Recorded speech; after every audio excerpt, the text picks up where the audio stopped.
angleščini Judje na slovenskem v srednjem veku je šla letos pri ZRC SAZU v Ljubljani. Je predelava in prevod slovenske izdaje te knjige, ki je šla leta 2009 pri Slovenski matici. In v bistvu v tej knjigi sem pogledal, kaj je bilo na novo odkritega objavljenega v teh 15 letih po celem svetu. Se pravi, sem pogledal hebrejščino, angleščino, nemščino, a so pač drugi akademiki v drugih državah kaj odkrili, objavili. In zdaj nekaj stvari je bilo novih, potem pa sem tudi jaz neke nove stvari raziskal vmes in to dal v knjigo. Doktor Jelinčič Bojeta, ki je svojo akademsko pot začel v Izraelu in jo nadaljeval v Sloveniji, je knjigo posodobil in razširil, kar je vključeno v novo izdajo. Poudaril je, da gre za več kot zgolj prevod. Knjiga prinaša dodatna poglavja in raziskave, ki poglobljeno analizirajo takratno družbeno in gospodarsko vlogo Judov na Slovenskem ter njihov odnos z večinskim prebivalstvom. Zdi se mi pa tu predvsem pomembno, da imamo zdaj ta material v angleščini. Se pravi, smo tu na nek način zapolnili belo liso na tem področju. In sicer, če pogledamo zdaj iz judovske perspektive, iz svetovne judovske perspektive, je judovska zgodovina v bistvu zgodba celega sveta. In na tem zemljevidu celega sveta je bila v bistvu Slovenija lisa, prazna lisa, bela lisa, ki jo je bilo treba zapolniti. Knjiga raziskuje pravni, gospodarski in družbeni položaj Judov ter odnose z večinskim prebivalstvom, pri čemer dr. Jelinčič Bojeta temelji na širokem naboru primarnih in sekundarnih virov v več jezikih. Avtor ponuja holističen pregled judovske zgodovine na Slovenskem, ki je doslej pogosto ostala prezrta, hkrati pa postavlja te dogodke v širši srednjeevropski kontekst. Kar se Slovenije tiče, je tu pri slovenski judovski zgodbi je tu pomembno, da v knjigi avtor, se pravi jaz, dobro razložim zgodbo karantanje v povezavi z Judi. Se pravi, da se Judje na slovenskem prostoru pojavijo že v času karantanje, očitno na vojvodskem dvoru, na Koroškem, in da v bistvu potem te judovske vasi v 10. in 11. stoletju so dejansko tukaj že na samem začetku slovenske državnosti. In se pojavijo tukaj, ko se začnejo pri nas že oblikovati prva mesta. S predstavitvijo knjige Judje na slovenskem v srednjem veku se pomembno obogati zgodovinsko poznavanje judovske skupnosti v Sloveniji in širšem alpskem prostoru. Dr. Klemen Jelinčič Bojeta je s svojimi raziskavami ustvaril temeljno delo, ki omogoča boljše razumevanje srednjeveške judovske zgodovine v tem delu Evrope. Njegova prizadevanja za ohranitev kulturne dediščine manjšin, tako v slovenskem kot mednarodnem prostoru, bodo zagotovo pripomogle k večji ozaveščenosti o tej pomembni, a pogosto prezrti temi. Center judovske kulturne dediščine Sinagoga Maribor. Danes smo vas v našo družbo povabili na naslednji dogodek v nizu dogodkov, ki jih prirejamo v sklopu Evropskih dnevov judovske kulture, ki so se začeli v nedeljo in bodo v Sloveniji trajali skozi september in še oktober pa do začetka novembra. Razlog, da smo vas povabili v našo družbo, pa je, da vam predstavimo resnično monumentalno delo z področja srednjeveške judovske zgodovine na slovenskih tleh, in sicer delo dr. Klemena Jelinčiča Bojete. Delo, ki sicer prvič bilo izdano že leta 2009 pri Slovenski matici, ampak je nedavno izšel angleški prevod tega dela v sklopu založbe ZRC SAZU. Današnji dogodek soorganiziramo skupaj z Mariborsko knjižnico. Sicer tako direktor Mariborske knjižnice kot tudi direktor Sinagoge Maribor so danes službeno zadržana in seveda prenašata lepe pozdrave vsem zbranim. Je pa z nami tukaj pomočnik direktorja Mariborske knjižnice, magister Igor Černe, in da prosim za kratek pozdrav.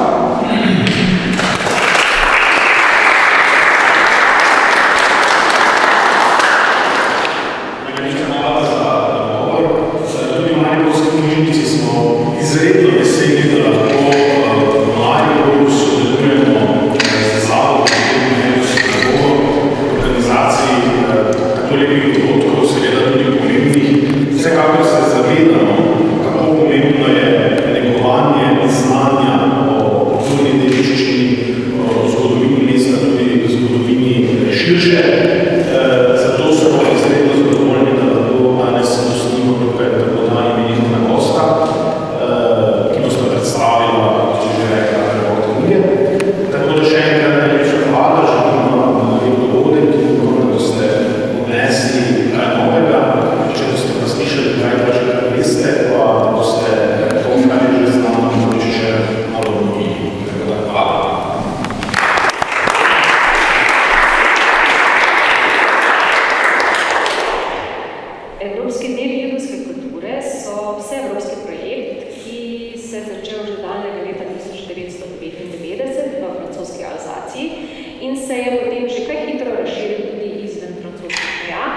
In od leta 2006 je v ta projekt vključena tudi Slovenija. Vsako leto so Evropski dnevi judovske kulture posvečeni drugi temi in letošnja osrednja tema je družina. Zdaj, družina pa seveda niso samo ljudje, ki so medsebojno povezani s krvnim sorodstvom, ampak družino oblikujemo tudi s prijatelji in s skupnostjo, v kateri seveda živimo. In če mi dovolite danes današnja oba gosta, da lahko rečem, da smo tudi z njima oblikovali nekakšno družino, z doktorom Klemenom Jelinčičem Goeto smo pravzaprav oblikovali, vzpostavili sodelovanje že v samih začetkih delovanja takratnega kulturnega centra Sinagoga. Z doktorjem samom Skralomnikom pa smo začeli sodelovati leta 2017 z eno zelo podobno razstavo Opuščavne mize, s katero smo predstavili mogoče javnosti manj znano, ampak izjemno tradicijno, biblično arheološko zbirko, ki jo hrani Teološka knjižnica Maribor. Vse tlej smo tudi organizirali tudi že 2 mednarodna virtualna simpozija, ki sta bila posvečena judovsko-krščanskim virom in razsežnosti dialoga.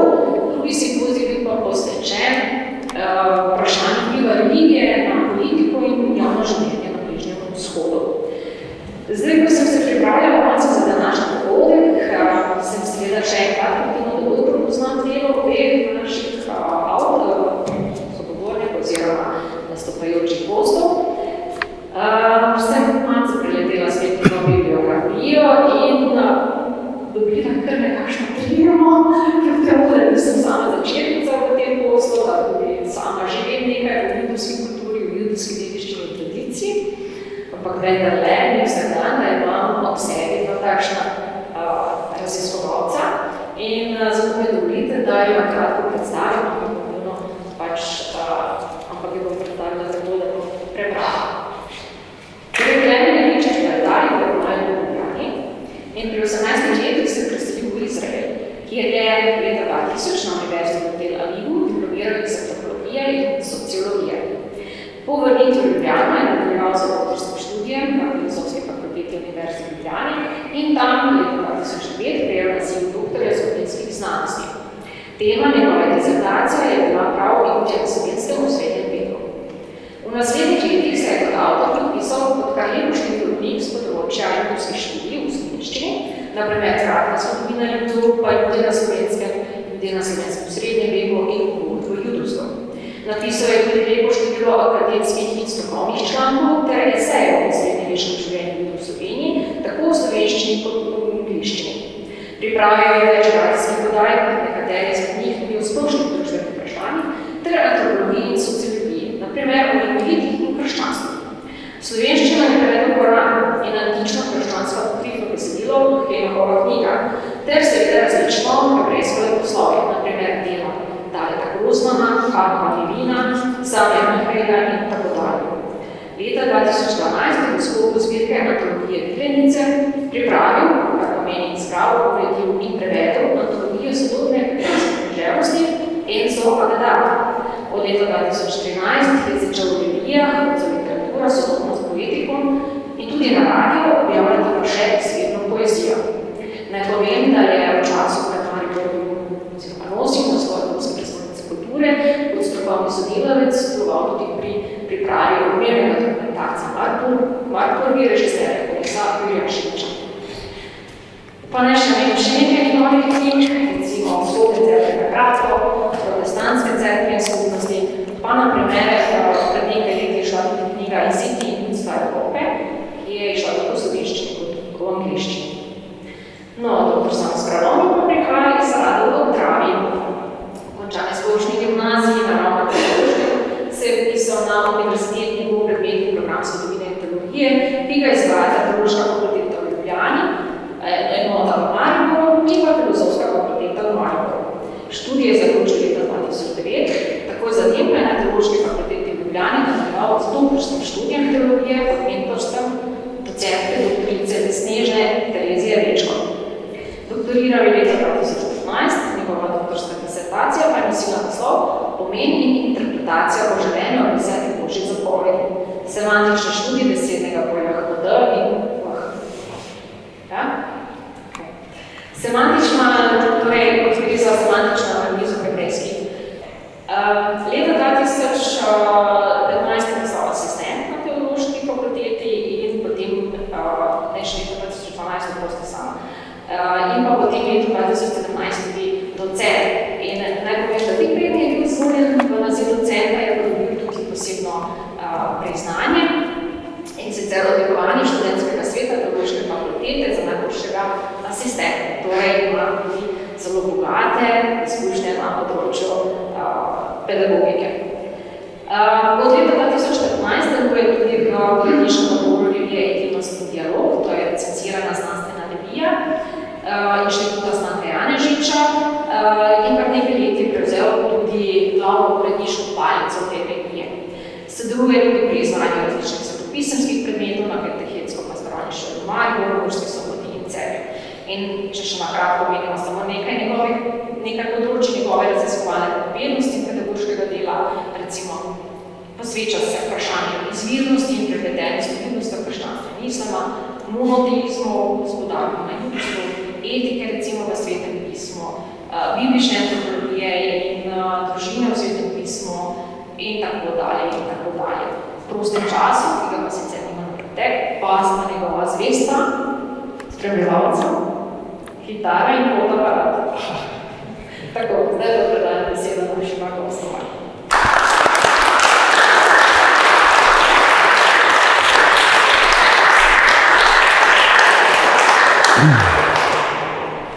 Torej, hvala lepa za ta hollywoodski uvod na obeh. Predvsem smo tukaj seveda zaradi Klemna in njegovega dela, ki ga vidite, zaradi katerega ste tukaj prišli. In res hvala, res je ta kontekst Evropskih dnevov judovske kulture družina. In res moram reči, da čutim podobno v zadnjih letih, ko smo zelo tesno sodelovali in sinagogo tudi s Klemnom na različnih področjih, da je to sodelovanje res preraslo zgolj iz nekega akademskega zanimanja mnogo več. Hvala za ta obširna. Če se torej obrnemo k knjigi pa avtorju, naslovnica tele nove knjige, angleškega prevoda, ima seveda sinagogo, kot vsi prepoznamo, in to je zelo pomembno, k temu se bomo še vrnili. Meni pa je pozornost vzbudila slovenska različica, torej slovenski izvednik, kjer pa najdemo en zid, en kamen, stavitevo zvezdo. In če imam pravo informacijo, je to z enega obzidja, iz enega mesta Amida iz Turčije. Pa me zanima, a je morda za izbiro ene ali pa druge fotografije kak poseben namig, kakšna zgodba, zanimiva osebna izkušnja. Iskreno povedano, jaz do zdaj nisem vedel, od kje prihaja podoba na slovenski različici knjige. Meni se sanjalo ni, da je to z nekega zidu v Turčiji. Tako da to so se odločili uredniki na Slovenski matici, takrat me še niso kaj dosti sprašvali o vseh kupenih rečeh, tako da so se pač odločili v mojem imenu. Sliko za angleško različico sem si pa izbral sam, ker se mi zdi, da je dejansko najbolj reprezentativna, ker dejansko Maribor je v časih od leta, 1300, oziroma tako bom rekel, v 15. stoletju je dejansko najpomembnejša judovska skupnost daleč naokrog, in to kar od Benetk do Prage po eni liniji, po drugi liniji pa od Budimpešte do Salzburga. Dejansko in v bistvu Maribor je bila najpomembnejša skupnost na celotnem slovenskem prostoru. Poleg tega pa tale objekt, v katerem se nahajamo ta trenutek, izjemno pomemben v svetovnem merilu, ker je ena od 5 najstarejših sinagog v Evropi. Tako da v bistvu, če je kakšna stavba, ki lahko res predstavi tematiko srednjeveškega judovskega življenja pri nas, je to ta stavba, v kateri smo zdaj. Tako da v bistvu prav zato sem se odločil, in ker je tudi v knjigi sami toliko materijala, se nanaša prav na Maribor sam, in to so pač dokumenti iz mariborskih arhivov, ki jih je izvirno že davno seznam dr. Mlinarič, ki ga seveda ni več, ne, on je bil v Mariborskem arhivu dolgo časa. On je v bistvu bil eden od pionirjev, ne, že to, da je naredil seznam teh dokumentov, ki omenjajo Jude, že to je veliko. Poleg tega ne, je pa ogromno materijala povezanega z Mariborom, prav k temu se bova še vrnila. Tale mariborski rabin, Israel Isserlein, ki je deloval prav v tej zgradbi, tudi v Wiener Neustadtu in v njegovih delih. Ne. Zdaj, natančno ne moramo vedeti, te dogodki, ki jih opisuje on, oziroma njegov učenec v tisti drugi knjigi, a se to dejansko dogaja prav v Mariboru, ampak smo skoraj gotovi, da se ti dogodki ali vsaj nanašajo na Maribor, oziroma opisi, ne, kaj so ti ljudje nosili, pravi obleke, ki so jih pili, hrano, ki so jih jedli, kako so molili, kakšno je bilo njihovo, ne vem, družabno življenje, da se to nanaša tudi na Maribor. Tako da je dejansko ogromno materijala v tej knjigi je dejansko povezanega z mestom Maribor. In potem po vseh teh zaključkih, ne, dejansko ugotoviš, da človek mora dati Maribor na platnico. In zdaj, hvala Bogu, je ta stavba preživela in ta izjemna gotska stavba, ki tudi, če ne bi bila sinagoga, je že izjemna sama po sebi. Potem je pa še en tak redek dragulj, da pa je to še v bistvu stavba sinagoga iz srednjega veka. Tako da toliko za uvod. Mislim, sam toliko, mogoče še besedo o Mariboru sam. Jaz, ko sem začel to študirati, pa ko sem bil še, bom rekel, mulc, se pravi, 23, ne vem, koliko sem star, 25. In ko sem vzel neko knjigo, nek judovski zgodovinar z 19. stoletja, nek Heinrich Grec, seveda bil Avstrijec, Nemec, vse se je začelo v Avstro-Ogrski in Nemčiji, seveda tudi judovsko zgodovino so začeli pisati tukaj. No, tako da ta nekje omeni pač Maribor, ne. Ja, tam Maribor bil pa tudi izjemno pomembna skupnost in navede 4 stavke v svetovni zgodovini Judov. In jaz kaj, tako pomemben je bil ta Maribor. In v bistvu to je edini in potem dolgo časa nihče ni pisal o tem, ne. Ampak vsak je pa ponovil to od Greca, da Maribor je bila pa zelo pomembna skupnost in da to moramo vsi vedeti. Potem pa jaz Maribor najdem tudi v 2 drugih svetovnih judovskih zgodovinah. Eno je bil nek baron iz te, bom rekel, ameriške šole pisanja judovske zgodovine. Tam v Ameriki imajo nekih 5-6 oddelkov na raznih 5-6 univerzah, kjer so prav oddelki za judovsko zgodovino.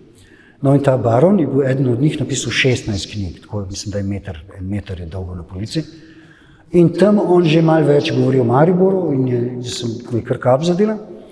Potem pa, naprimer, tudi ena knjiga, ki je zdaj učbenik, v bistvu osnovna knjiga, ki jo moraš prebrati na faksu v Izraelu, če študiraš judovsko zgodovino, ima okrog 1000 strani in tam je pa v bistvu o Mariboru tudi cel kup enih reči in navaja tega Isserleina. Tako da v bistvu, ne, ko ti prihajaš od zunaj, se pravi iz nekega New Yorka, Tel Aviva, Berlina, ko ti se poskušaš vprašati oziroma kaj izvedeti o Judih na Slovenskem, nasploh ali v srednjem veku, naletiš naprej na Maribor. In to je dejansko edino, kar smo vedeli, so vedeli o tem. Zdaj sem pa preveč govoril, zdaj smo pa že pri naslednjem vprašanju, verjetno. Tako da oprosti. Super. Pravzaprav bi se kar navezal na to, kar praviš.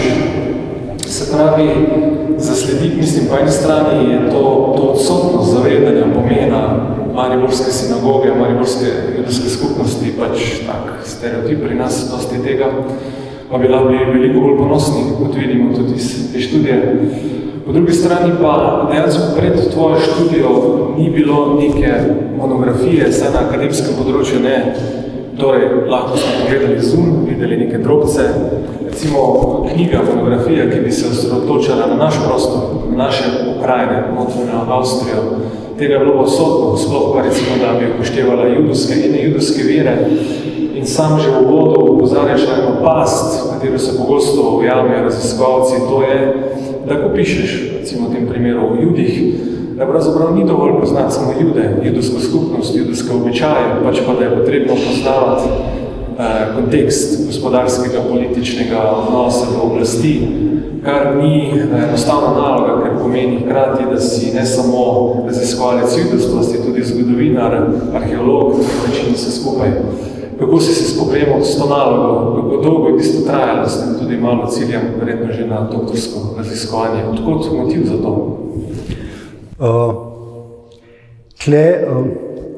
Je predno tale motiv, oziroma najprej demo. To je v bistvu čisto osebno se je zgodilo, moram reči, da jaz, ko sem star koliko 18 let in sem prišel, najprej sem šel v Izrael, ko sem šel in sem najprej v kibucu, pa sem šel v ješivo, to je pač neka verska inštitucija, kot nek seminar, bogoslovni seminar, judovska verska akademija ješiva. In tam v bistvu sem jaz bil ene pol leta, potem sem šel ven iz tega in sem živel neko čisto običajno življenje nekega pubertetnika oziroma malo starejšega pubertetnika in potem faks in tako naprej. Potem pa leta kasneje sem jaz dokončal študij antropologije, sociologije in sem tam diplomiral iz Eskimov, ko sem inuitov, tako daleč stran od vsega judovskega, palestinskega, vseh teh kolobocij, ki so tam na Bližnjem vzhodu. Ampak ko sem se upisal potem na magisterij na univerzi v Tel Avivu in sem rekel, in potem sem bil že v stiku, seveda ves čas v stiku s Slovenijo in mi je nekdo rekel, kaj če bi pa vseeno ti tega Easterlina predelal, ne? Imamo to knjigo v hebrejščini, mislim te dve njegovi knjigi v hebrejščini, pa knjigo njegovega učenca v hebrejščini, dogaja se vsaj deloma na slovenskem, noben tega ne zna prebrati, noben se ni s tem ukvarjal, kaj pa če bi ti to delal? Sem rekel, mogoče pa res. In v bistvu sem rekel, se res zgodovina mi tako vedno zanimala, cel kup izpitev sem imel tudi iz afriške zgodovine, zgodovine Bližnjega vzhoda in tako naprej. Tako sem rekel, seveda, zakaj ne? No, ampak potem sem videl, da tam bi to bilo v bistvu kar zahtevno, oziroma to bi moral iti res v psihoanalizo, tako zelo rekel, kako naj temu rečem, tam je bil magisterij že dejansko fokusiran na to, da moraš takoj postati profesor. V bistvu, ne, in moraš takoj v bistvu že ciljati na to, da te bodo zaposlili na, NYU, Harvardu ali UCLA in v bistvu nimaš druge, kot da dejansko cel dan sediš doma in preučuješ inženirstvo. Sem v bistvu pol se odločil, da pustim in sem se vrnil potem v Slovenijo, sem tudi imel dosti Bližnjega vzhoda in tako naprej, to zdaj res Potem pa jaz tukaj, ponovno sem rekel, temo zdaj študirati naprej in sem se odločil, da bom vzel to temo za doktorat. In zdaj ta nek, bom rekel, mističen, oseben trenutek je bil, da ko jaz končno vzamem v roke, se rečem, zdaj pa najdi te knjige od Easterlina, zdaj najdi to original, to je zdaj kdaj šlo, vidim, saj so naredili ponatis, ko je šel, par let nazaj, in jaz najdem založnika in pokličem po telefonu založnika, ki je v Jeruzalemu, in vprašam, zakaj te pa to zanima? Ja, to bom delal za doktorat, to študiram, odkje pa si iz Ljubljane? Iz Ljubljane? Veš, moj oče je imel pa v tej ješivi tudi enega študenta iz Ljubljane. Jaz ko, je to ta pa ta ješiva? Ja, je to vaš oče? Ja, to je moj oče. No, v bistvu smo prišli skupaj po vseh teh letih, da je v bistvu sin od mojega rabina v tej ješivi v Jeruzalemu, oni so izdali ponatis Easterlina in njegovega učenca. In v bistvu potem sem takrat v televiziji, sem rekel, to pridem kar k vam osebno, in sem se usedel v taksi in sem se odpeljal v Jeruzalem, direkt v te založbe. To bilo še pred nekim praznikom, bilo še 3 ure časa, predno zaprejo, pred Hanuko in potem se zaprejo vse za 8 dni. In jaz bi bil že nazaj v Sloveniji, tako da sem res pa šel s taksijem, dobil to knjigo. Tako da v bistvu, kako se je meni potem ta krog nekako zaprl oziroma naredil, in sem rekel, poli to zdaj treba narediti, to pa zdaj res neka kozmična sila tukaj. In zdaj to je čisto osebno, na osebnem temle. Potem sem vzel te knjige v roke in seveda prebiral. Zdaj te knjige, če že o tem, so v bistvu bolj sklop nekih teoloških odgovorov na vprašanja. Če meni teče kokoš čez kuhno in poškropi malo umazanijevo mleko, ki je stalo na šporgetu pol metra stran, a je zdaj to mleko še vedno košer. In zdaj to pošle gospodinja, iz Celja, rabinu v Mariboru po kurirju.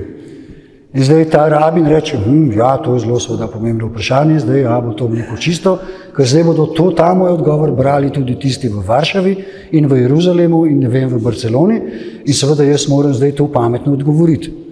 In takih vprašanj je cel kup, naprimer, ali kaj se zgodi naprimer, pri ločitvah. Zdaj mož je šel na trgovsko pot, pa se ni vrnil že 5 let in zdaj je prišel en trgovec, ki sicer ni bil Jud, ampak je rekel, da je slišal v gostilni, da so ga ubili na poti. Kako pa veste, da so ga ubili na poti? Ja, rekli so, da so ubili enega, ki je imel brazgotino čez ne vem pol obraza. In jaz vem, da je imel tako brazgotino prav njen mož. In zdaj ona, ali na osnovi tega lahko ona trdi pred rabinom, da je ona zdaj res vdova. Ali mora pač še vedno čakati svojega moža doma naslednjih ne vem koliko let, da ji sodišče prizna pravico do ponovne poroke. Skratka, taka vprašanja so, čist praktična življenjska vprašanja neke srednjeveške skupnosti.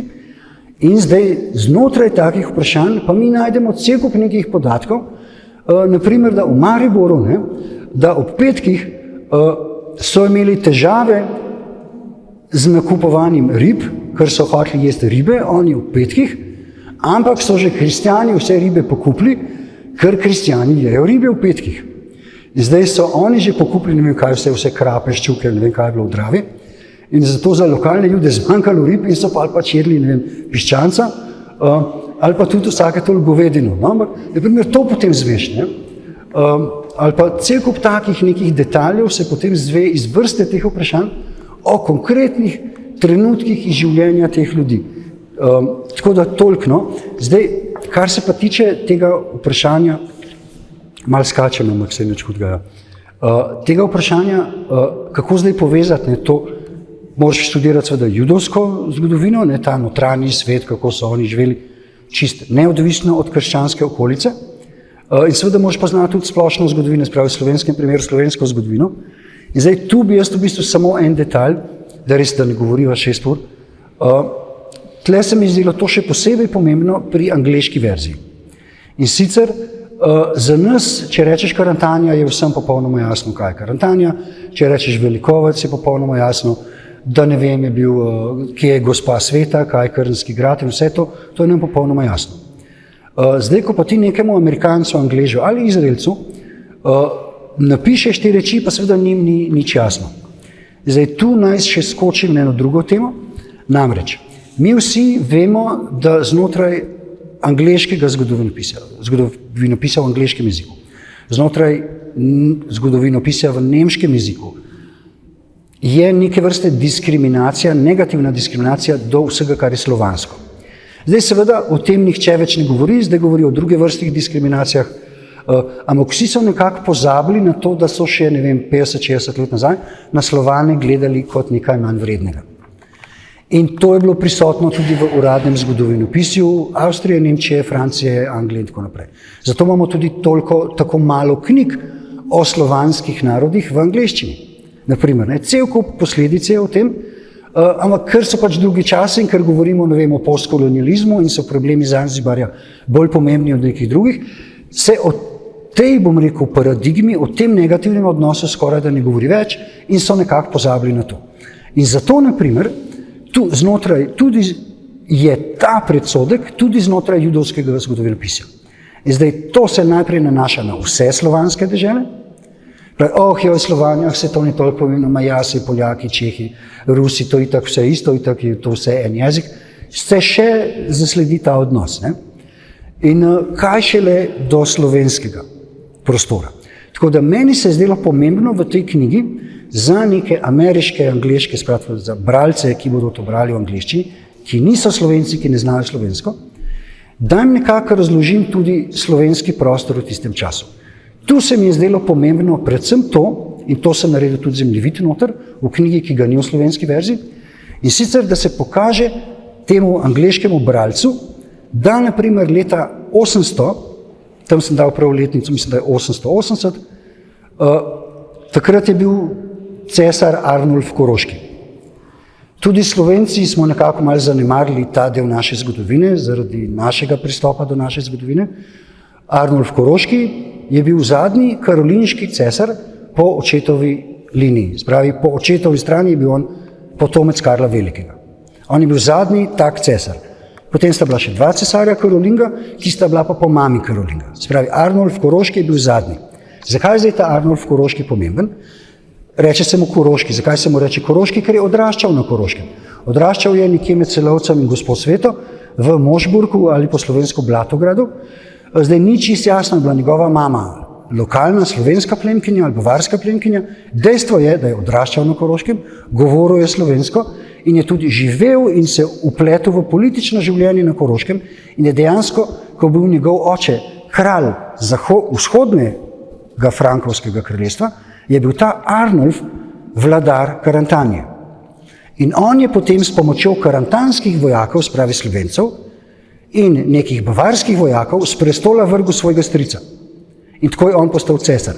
Skratka, on je bil, ne samo, da je bil zadnji karolinški cesar, slovenščina je bil njegov prvi jezik. On je govoril slovensko, tako kot vsi ostali. In zdaj, zato sem se odločil za ta trenutek, ki ga dam na zemljevid, in potem jaz na tem zemljevidu pokažem nekemu bralcu, da ko je nek Žid potoval leta 800 iz Benetk v Prago, potuje on po romanskem ozemlju, pride nekje do Čedada, ali bom rekel do Beljaka, kjer se začne slovansko govoreče področje. In to slovansko govoreče področje se začne pri Beljaku in gre čez celotno Avstrijo, vse do Prage. Na zemljevidu seveda označim, da je dolina Donave blizu Dunaja že bila mešana območje, ne, da tam so se že naseljevali nemško govoreči prebivalci, ampak da dejansko prvih 300-400 let po koncu Rima, ne, je dejansko celo to območje Slovenije in Avstrije eno slovansko jezikovno področje. In zdaj, ko ti študiraš neko zgodovino, ne, je dejansko pomembna ta okolica. Se pravi, da zdaj nek Žid, ki iz New Yorka, ki bo zdaj bral to knjigo, oziroma ki ga zanima ta naša zgodovina, bo rekel, a ja, sej, Klagenfurt, Völker, Margit Graz, a ja, sej, who cares, se to itak v Avstriji, nas to ne zanima, kaj zdaj ta nek Slovenc, tle neki zdaj to omenja. Ampak tem, ko pa ta pogleda ta zemljevid, reče, a ja, seveda, se to v bistvu bila slovanska država, potem seveda kasneje slovenska, tu so govorili slovanska narečja, ki so v bistvu prehajala eno iz drugega, vse od Čedada do Prage, dejansko, ne. In zato se je meni zdelo pomembno eno posebno pozornost posvetiti, da jaz v angleščini razložim ta čas. In zdaj tu mogoče je tudi eden od teh pomembnih prispevkov te knjige, na splošno tega nihče kaj zadosti ni raziskoval, to pojav teh judovskih vasi na Slovenskem, ne, da dejansko Judje ustanovijo Velikovec, prvo ime za Velikovec je Judovski trg ali Forum Judeorum, najprej je bil Judenmarkt. Potem se je pa preimenoval v Völkermarkt. Pravi, iz Juden v ljudstva. Ne? Najprej so bili Judje, pa so bili vsi ostali. Pravi, najprej Judenmarkt, potem Völkermarkt, potem imamo pa še en tak kraj, Judenburg, ne, na Štajerskem. To v bistvu so judovski naseljenci ustanovili te dve mesti. Potem imamo tam še, ne vem, pri Gospe Sveti imamo Ždovše, Židovišče, imamo potem Ždinjo vas na Koroškem, imamo pa tudi eno Ždinjo vas poleg Novega mesta. To so v bistvu kraji, v katerih so se ohranila Judje v imenu. In zdaj to ne razložiti. In to nekako je novost in pomembno dejansko v globalnem smislu, z globalnega vidika judovske zgodovine, da se nekako razjasni neko področje, ki ni najbolj raziskano. Spravi ta srednji vek, bom rekel, od 8. do 12. stoletja in dejansko, da ima tudi ta prostor vzhodnih Alp med Benetkami in Dunajem tudi nek pomen. No in zdaj to ima tudi vsak bralec lahko pred sabo v angleščini. To zdaj, ne, ta povezava se mi zdela zelo pomembna, da jaz tudi Judom razložim ta pojem, ne, Karantanja, slovenski jezik in jim seveda omenim, da če se morda čudijo, zakaj omenjam Velikovec, da še danes ljudje na Koroškem govorijo slovensko. Da je še danes tam dvojezično ozemlje in da imaš ti še danes tam uradni jezik tudi slovenščino. Da ni to zdaj neko iz 16. stoletja, ampak da to obstaja leta 2024.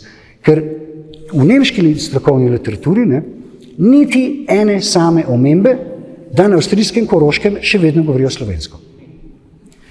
Ignorirajo to, ne, tako da to se mi je zdelo pomembno in to zdaj se mi zdi ta res detalj iz te povezave. Ne. ta judovska in nejudovska zgodovina. Ja. Hvala za to osebno podelitev, ki je res zanimiva, če pričakujem to intelektualno poštenost. Tudi do sebe, predvsem do sebe. Ura, ja. Samo, ne bomo preveč zajadra, da se kontroliram. Morda zdaj, če tudi v okolici Maribora se omenjal, pa malo morda na konec še fokus, čeprav je še bil na Mariboru. Zdaj, meni kot kakšna zanimivost, tudi ne zgolj tako na široko, ker za to nimamo dovolj časa. In meni je bilo izjemno zanimivo, ko sem prebiral tvojo knjigo. Recimo praviš, da je različnih virov, teh listin iz srednjeveškega Maribora, kjer cel kup omembi judov, bolj takih trgovskih, biznis kontekstih, kjer je razvidno, da so recimo imeli veliko vinogradov, verjetno zaradi zapadnih dolgov, in da so pravzaprav hendlali z velikimi količinami vina. In potem zraven tudi zapišeš, zdaj gotovo je, da ljudje v Mariboru na Štajersko niso prišli zaradi vinogradniških dejavnosti. Tako da imamo na nek način paradoks in s tem malo vračam pozornost k temu sklepniku, ki je zelo znan v naši sinagogi, ki je tak že malo zdelan grozd, ali pa recimo zakonca Premk pravi etrog. Ja. Pa me zanima tvoje mnenje, glede na ta pogled, ki ga imaš te listine in po eni strani in po drugi strani tudi veš, kaj je etrog pomeni za Jude, za praznovanje judovskih praznikov. In tudi Iserlein je omenjal ta sadež, kako je v bistvu preko, spet pomembna vloga Maribora, preko Maribora šel naprej na Štajersko, ta sadež, in so si lahko tile v Mariboru poglavili najlepše ven. Kakšno je tvoje mnenje glede tega sklepnika, pa recimo? Jaz prej nisem razmišljal o tem sklepniku, tako da nisem niti vedel za to, da Premkova pravita, ampak se mi zdi to seveda zelo možno. Jaz bi se verjetno potem čisto strinjal s tem, čeprav iskreno je enako možno, da je to res trta, da je to res grozdje, ker je le toliko tega tukaj, ne, tako da zdaj so šli. Zdaj pa res vprašanje, mogoče so pa res šli prav nek svetopisemski, verski sadež, da to biti v bistvu na sklepnik. Tako da ja, se mi zdi zelo možno, nisem se s tem sploh ukvarjal, tako da v bistvu nisem, dokler mi nisi ti tega predstavil, jaz zato sploh nisem vedel. Ja, pač Janez Premk je umetnostni zgodovinar, ne? Tako da on je v bistvu potem enih par teh detaljev, je res se on šel v to poglobiti, kar je seveda super. Meni se zdi v bistvu, kar se teh dejavnosti mariborskih Judov v srednjem veku, zdi zelo fascinantno, da Iserlein omenja tale etrog, ki se pravi, kako se ga mariborski rabini na zase nekaj zadržijo, predno so ga poslali naprej. Meni se zdi predvsem fascinantno to, da se niso ukvarjali samo s temi stereotipnimi dejavnostmi, ne? Vino, posojanje denarja in potem je pač vsote ni mogel vrniti, pa je potem namesto vsote dal vinograd trgovcu oziroma bankirju. Da se niso ukvarjali samo s tem, to je bilo meni izjemno fascinantno, ampak da so celo gojili koze, da so imeli krave, da so varili svoje pivo, da so te ljudje, ki so tu živeli, da so tudi branili mestno obzidje, da so nekateri bili lokostrelci, da v teh nekih bojih, ki so bili ob mariborskem obzidju 15. stoletju in prej, da so tudi ljudje stali na obzidju. Te v bistvu zgodbe, ne, v bistvu, da so živeli tudi izven obzidja, da so v bistvu eni te ljudje celo so bili fizični delavci pri tej lesni industriji, ko so les flosarji, kako se temu reče, ko so les vozili dol po potokih ali po čem že, po hudournikih, pač ko hlod spustiš ob vodi dol. Pravi, da so bili v bistvu tudi judovski fizični delavci pri tem, da so delali sir in ga prodajali po celi Štajerski.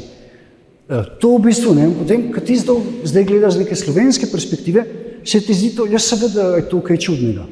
Ampak ko pa ti prihajaš iz neke judovske, bom rekel, iz študija judovske zgodovine, si pa zelo presenečen, ker judovsko zgodovinopisje se je predvsem osredotočalo na, bom rekel, par stereotipnih dejavnosti. Ne? judovska srednjeveška zgodovina, najpomembnejša tema je, posojali so denar, trgovali so z vinom in imeli so vinograde in bil je grozen antisemitizem in so jih zelo preganjali. In dejansko to je v bistvu glavni fokus. In potem si ti dejansko imaš polno glavo tega, ne, in so te stereotipi, potem pa ti ugotoviš, a ja, se sploh ni bilo geta, a ja, se niso samo židovski uci, a ja, tudi izven, a ja, tudi na vaseh so živeli, a ja, tudi s poljedelstvom so se ukvarjali, a ja, tudi fizični delavci so bili, a ja, sir so tudi delali, a ja, židovske gospe so se družile s krščanskimi gospemi, a ja, aha, te so bile, kaj že, celjski grof, ne vem, zdaj je bil Herman, ne vem kjeri, ta iz Veronike Desetniške, ne? Eden je imel odnos z Veroniko Desetniško, njegov brat je imel pa odnos s hčerko od enega od judovskih bankirjev. To je iz nekega pisma razvidno iz tistega časa, ne? Tako da v bistvu ugotoviš, da ta dejanska slika tega srednjeveškega judovskega življenja v Mariboru, Celovcu, Velikovcu in tako naprej, Ljubljani in tako naprej, da v bistvu je bilo čisto drugačno kot od tega stereotipnega življenja. In mene je tudi, no, če malo preskočim temo, se mi zdi tudi izjemno fascinantno, da skoraj da ni pregonov na slovenskem ozemlju. Južno od Alp, če mi gledamo zemljevid severno od Alp, je tam resnično skoraj vsak torek in četrtek je bil tam nek pogrom v enem ali drugem nemškem mestu in potem tudi tam dolina Donave, ob Dunaju tudi. Južno od Alp imamo pa v Volšperku, ne, tu v Labotski dolini, imamo en pregon leta 1338, ampak že v sosednjem mestecu, ki je Sveti Leonard, ne, ki je stran kot 12 km, tam že ni se nič zgodilo. Ker je pač hrib vmes in očitno so jih uspeli umiriti, predno so prišli do sosednjega kraja. Ne. Tako da v bistvu zelo lokalizirano, drugi nimamo takih omemb. Imamo eno omembo, da so neka stolpa, ne vem, neka sodrga, neki podivjani ljudje, so pač napadli, ne vem, judovsko četrt Radgona, Maribor, Graz in da najbolj noro od vsega je, da so meščani rekli, ne, mi ne damo svojih židov, ja, vi kar zažgite mesto, če šle, mi ne bomo dali svojih judov. In v bistvu, zdaj na začetku, najprej, ja, so prišli in so požgali in so, čakaj. Pomembno je tu, da tu piše, da njihovi someščani so rekli, mi bomo branili svoje sosede. Spravi, tu v bistvu ne gre zdaj za nek antisemitizem, ampak gre ravno obratno. Ker v srednjem veku smo mi imeli vsak torek in četrtek vojno, ne vem, spopad med dvema baronoma, ali so bile kakšne tolpe, ali so bili, ne vem, razbojniki, potem so Turki prišli, pa ne vem, podivjani Madžari ali že kdo. Tako da v bistvu je tu meni pomembno to, da so sosedje v bistvu skupaj stopili in branili svoje mesto. Tako da v bistvu potem se ti tudi ta slika razgradi in to se meni zdi je kar izjemno v evropskem prostoru, kako malo je bilo teh pregonov tukaj na slovenskem ozemlju. No? Tako da je toliko. No? Ja, zelo zanimivo, tega nisem ni sam. Moram še malo o tem, seveda, Judje so tekom vseh stoletij praktično živeli tako, tako se to pismo razpršeni diaspori po svetu, kar je pomenilo, da nikoli ni bil nekega univerzalni, za vse enako obvezujoči obred, prakse in tako, vedno so se glede na stoletja in pokrajine pač nekoliko razlikovali. Ampak recimo Easterline za to področje še širše, recimo za 15. stoletje pravi, da je bil to ta avstrijski minhag, avstrijski običaj. In morda kakšna zanimivost, kakšna posebnost, recimo večkrat se omenjalo to prežiganje Hanukije z leve, zdaj se proti levi, ki naj bi bili Mariborčani, oziroma ta avstrijski običaj poseben, si morda sam opazil še kakšno zanimivost vredno omembe z duhovnega področja sploh. Ja, ta trenutek moram reči, ne vem, če se spomnim kaj dosti drugih. Ta s to Hanuko se mi zdi res tem svečnikom, ne? Ker če ga vsi zdaj prižigajo tako, so ga Mariborčani obrnili tako. Spravi, če ne vem, šlo od zahoda proti vzhodu, so Mariborčani to obrnili sever proti jugu.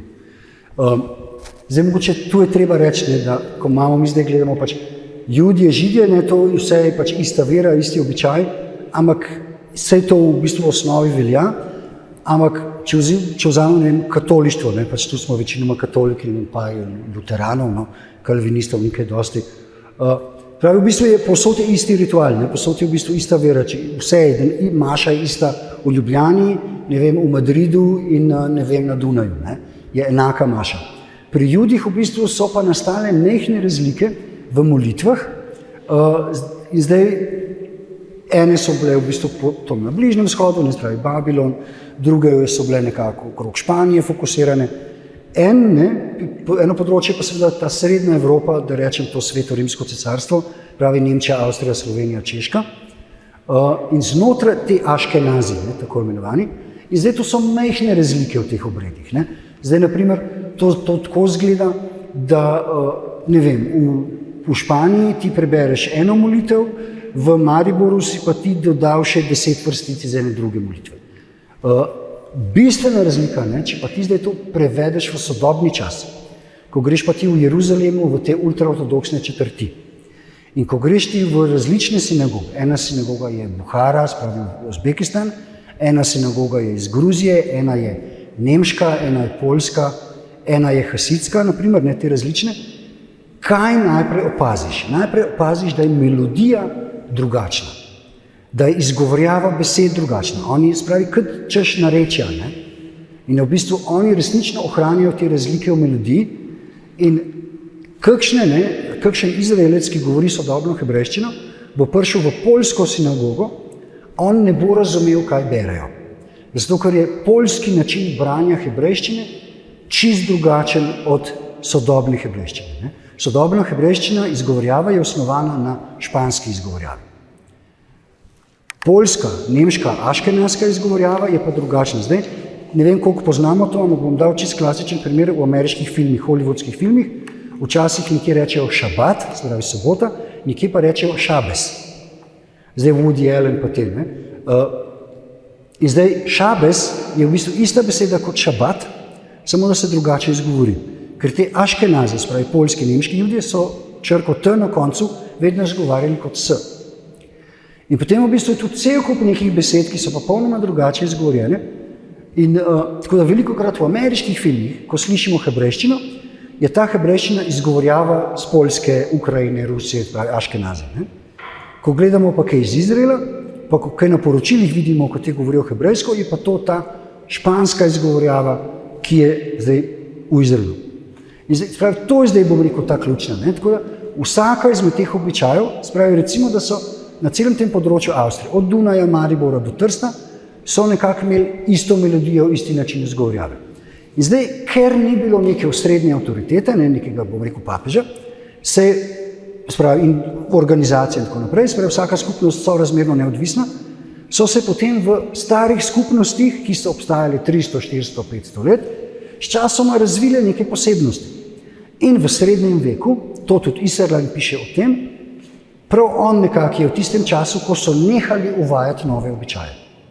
Prav on piše o tem, zdaj nimamo več navade spreminjati stvari, in zdaj pustimo stvari tako, kot so, dajmo ne uvajati novih običajev. Prav on piše in v bistvu se strinjajo z njim in je nekako to pač konec srednjega veka. Ne? Predtem v bistvu so pa vsake toliko kaj dodali. Edino, kar še ostaja, je nek čist običaj, ki ga razvijajo neke družine. Ne? Jo je pri nas doma, ne smo pa, ne vem, kolači v petek zvečer, dal, ne vem, na rob, ne na sredo.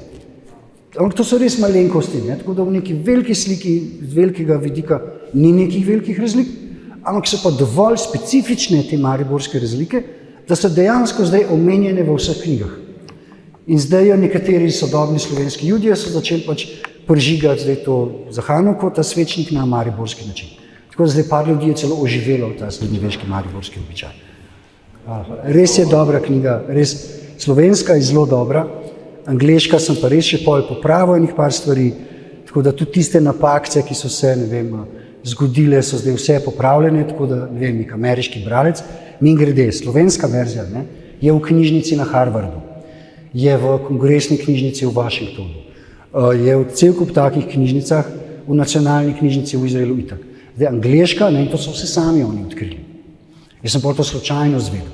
Tako da zdaj angleška bo pa verjetno še prej odkrita in jo bodo imeli, in tle sem se res potrudil, še to naj povem, no, z slovenske perspektive, da sem tudi eno celo poglavje in noter o tem, da so slovenski, te ljudje z tega prostora tudi govorili slovensko, da je nekaj ohranjenih nekaj slovenskih židovskih imen, predvsem ženskih, imamo ohranjeno eno Jano, pa eno Pribo, spravi Pribina, ženski spol, pa ena Milka je, pa ena Zlata je.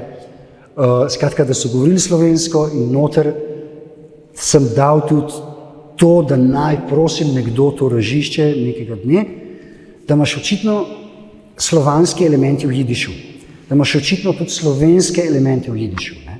In ker je jidiš zdaj doživlja razcvet v New Yorku, predvsem v New Yorku, in tam so zdaj ponovno in govorico začeli študirati in tako naprej, da bo nekdo tudi to malo bolj začel raziskovati. Ne?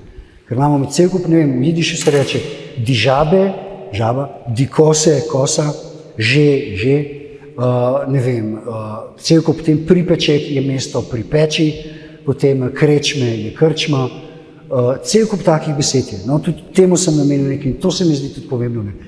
Ta neka kulturna povezava, ne, ki pade ven iz vseh nekih običajnih stereotipov, da dejansko ne, ti ljudje so skupaj živeli. Ne?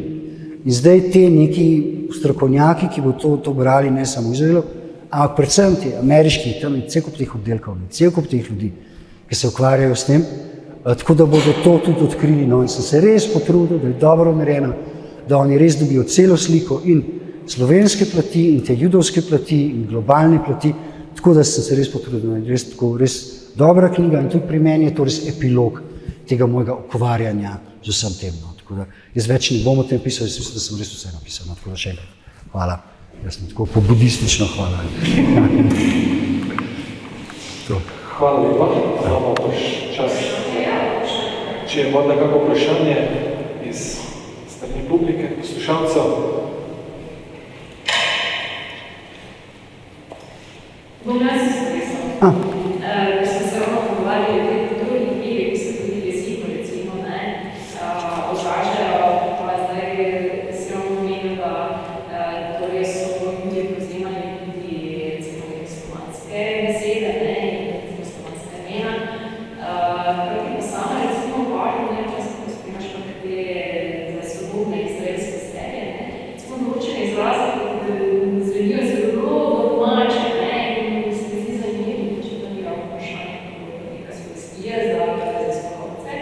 da bi se gledali dogodki kakšne podobnejše analize o tem ljubljanskem jezikovni strani, samo za primer, recimo rečejo Havajka, to je domov, in ti domov, Havajka, in tudi imamo izraz Vajka, proti domu, tako da kar nekaj takšnih, recimo primerov in mislim, da bi tudi zelo zanimivo graditi, kakšno se tudi kakšen projekt raziskovanja naprej, zato prosim, nikoli ne reči, da si se Ok, to je tudi res.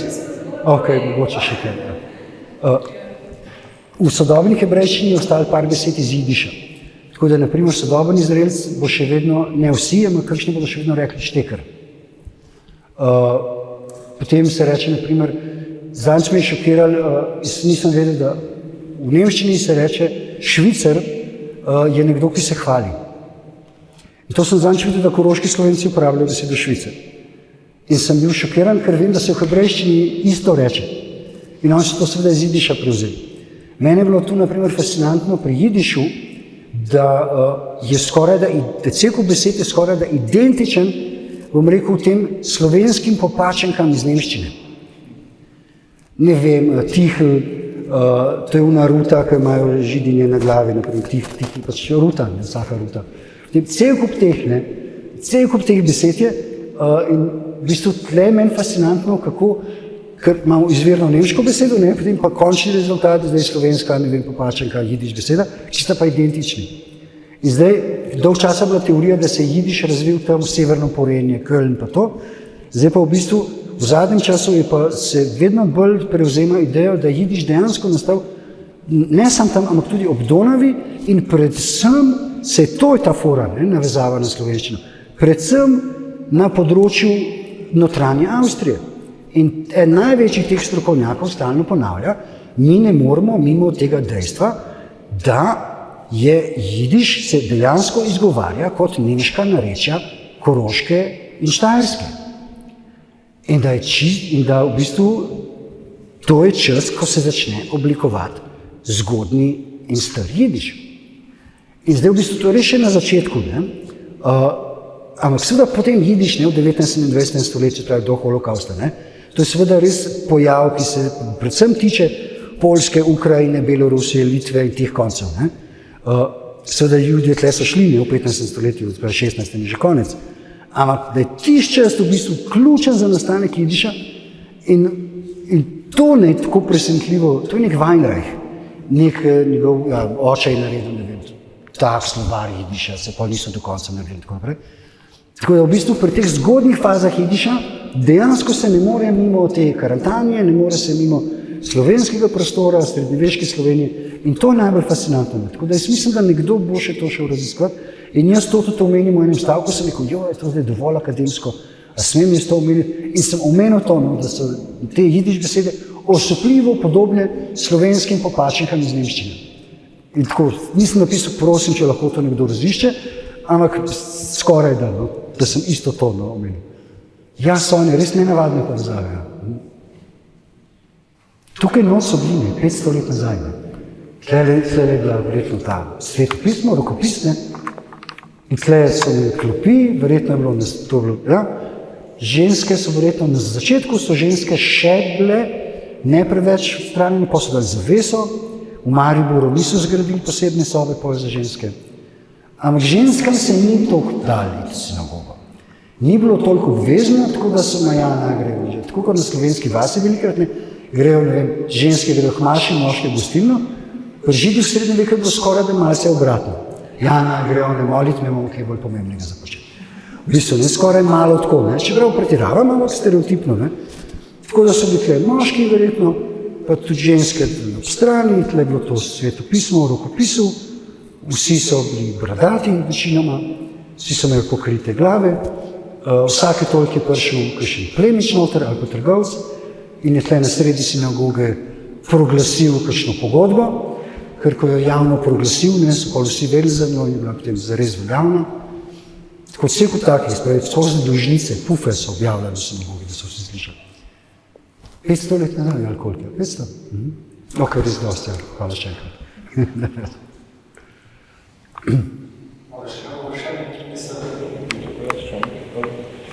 Iskrene čestitke gospodu avtorju za objekt izdaji, jaz so na predstavitvi tudi slovenske, te angleške verzije sem pa izjemno vesel. Z enega generalnega razloga knjiga namreč humanistični dosežek, humanistike slovenske in za njo pa zelo dobro vem, da se je generalno bila slovenska humanistika v zadnjih desetletjih sploh ne vse izjemno slabo prepoznala. Celo vrsto, celo plejado slovenskih humanističnih avtorjev in avtorjev je lahko v preteklih desetletjih bistveno bolje eksponirali v evropski pa svetovni javnosti, pa je nismo, ker smo morda mislili, da smo tudi učili slovenski. In tako naprej, to je pa sedaj našla pot v celotno svetovno javnost, tako srednje čestitke. Že pri slovenski knjigskem bilo, da je avtor začel, ampak uspešno tudi razvijajo nas, kateri stereotip v zvezi z generalnimi vedenjem o ljudih, z mišljenjem o ljudih na slovenskem, čeprav samo do konca srednjega veka. In nekaj takih generalnih stereotipov v ljudstvu, v celotnem prostoru sveta včeraj še sedaj, recimo v enem gledu, pa me zanima mnenje na tem, sicer vemo, da so tudi knjiga zelo podrobno opiše, da so tik na koncu 15. stoletja oblast, da ta državni kmes izgnal judovsko populacijo iz Štajerske in predvsem najprej iz Štajerske, potem 15-15 čez Koroške in Kranjske, iz Hudiške prstimo. In sprejela javnosti nastavni stereotip, pri tistih, ki se sicer malo bolj zanima, kako potem bodo dalje, s tem obrodom najmo greku, da pa takrat ljudstvo ne zgine. In je to generalni stereotip, ki ga vidim še danes, to preprosto ni res. Ljudje so lepoše, kar naprej krožili po našem prostoru, delali posle, niso pa smeli iskalno biti nastanjeni ture. In ta stereotip gleda, kako ta stereotip recimo razbiti, da bi lahko prenosili zadevo do recimo jožklinske dobe, kjer je sve judom zopet dobljeno. Pravzaprav je oblast nadaljevala že prej, vse napunejo v vse 18. stoletja, že ne vem koliko, ne. Tam živijo že drugo eksploracijo, že drugo izgona, ne, ampak ta je stereotip, jaz ne pa judovsko. Ne vem, to so te meje, ki si jih postavljamo v glavi, ker že samo to, no, pri nas jih ni bilo, kaj pa Trst pa Gorica, tam so ostali, te iz Maribora so se, ne vsi, so se preselili v Trst in Gorico, so to tudi del slovenskega prostora. Ne, to, ja, ne, kaj ćeš reči, ja, Gorica ni pri nas, ja, 100 metrov strani meja, ja, mislim, do leta 18 ni bilo meja, dokdaj, ja. In tudi Trst, ne, v bistvu. Ja, točno to je, ker ponavljajo, ne, potem ni bilo več, tudi v Prekmurju nekaj od leta 1700, kdaj naprej so, in v bistvu, ja, veš, to je del Ogrske, ampak, ne vem, to so te meje v glavah te naše, to je neverjetno, ker v bistvu, če pogledaš, so te ljudje, eni verjetno, te neki tržaški ljudje, so genetsko direktni potomci tistih judov, ki so živeli pri nas leta 1100. Spravi 900 let neposredne genetske povezave. In samo, so ti nacionalizmi, ne, verjetno, ker tudi zdaj tržaški ljudje, ne, so se pa pol v 19. stoletju zelo močno ideološko orientirali na Italijo in na italijanski jezik. Mislim, se pa so to te zgodbe, ne, ker se pol ta gibanja med sabo sovražijo, ne, kaj? Ampak to v bistvu ne moralo biti vseeno, ne, ker mi bi morali gledati pa slovenski kulturni prostor, ki gre, ne vem, od Trsta do ne vem kje, in zdaj pač vse te različne etnične in jezikovne in verske skupine, ki živijo na tem področju, so tudi del našega prostora. V bistvu, ne, pač te presečne množice, v bistvu ne, s tem ne v glavah ne bi se ne motiti, ampak ja, ne, to pač tako je, to je neverjetno. In verjetno še na vseh področjih imamo te iste težave. Ja. Pač ja, taki smo, kako rečemo, kaj smo, ne obup. Ja, mislim, lahko bi bilo še slabše. Tako da še dobro, da je tako, kot je. Ja, ja, res. Morda še, kako vprašanje? Potem se res lepo zahvalil za to prvo knjigo, za raziskovanje in še enkrat res in njena redkost pravzaprav, da smo v genetskem prostoru širše, ta zmožnost biti pač pošten do sebe, do nekaj, ki raziskuješ, tudi če časno to pomeni čisto spremembo smeri, osebne, duhovne, kar ni enostavno. Tako da hvala lepa in tudi naslednjič. Ja, super.